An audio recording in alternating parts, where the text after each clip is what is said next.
পরীক্ষা নিরীক্ষার রিপোর্ট থেকে শুরু করে আইসিইউ এনআইসিইউ চিকিৎসা সবই হয় ফোন কলে। 10,000 একটি আইসিইউ ইউনিটের চিকিৎসা নিশ্চিত করেন একজন মেডিকেল অফিসার।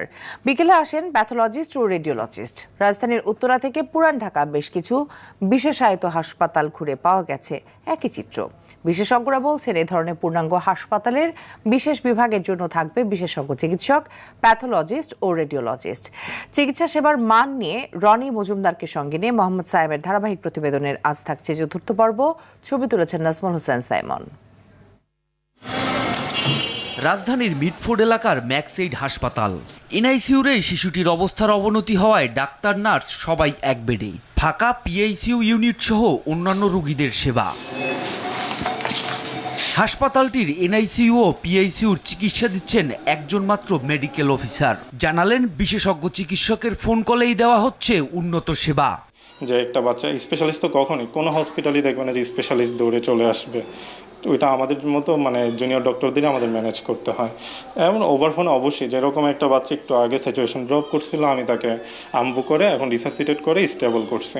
এখন ফার্দার স্যারকে জানাবো, স্যার এই কন্ডিশন, ফার্দার কোনো টেস্ট যাবে কি না।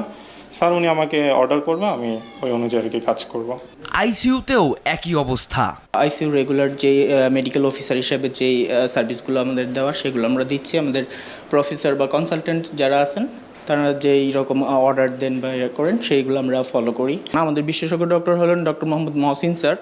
উনি আমাদের মিডফোর্ডের ডিপার্টমেন্টাল হেড, আইসিইউ ডিপার্টমেন্টের। যখন সময় হয় স্যার নিজে একটা করে তখন আসেন। একই অবস্থা প্যাথোলজিতেও। ফোন কলে প্যাথোলজিস্টকে পয়েন্ট জানানোর মাধ্যমে রিপোর্ট করেন টেকনিশিয়ান। বেশিরভাগ রিপোর্টই সারি না আমরা, বেশিরভাগ রিপোর্টই 2টার পরে সারি। দেন কিছু রিপোর্ট যদি আর্জেন্ট লাগে পেশেন্টের ট্রিটমেন্ট পারপাসে, দেন আমাদের ওভার ফোনে জিজ্ঞেস করে, তখন আমরা শুধু অনলি পয়েন্টটা জানাই দিই।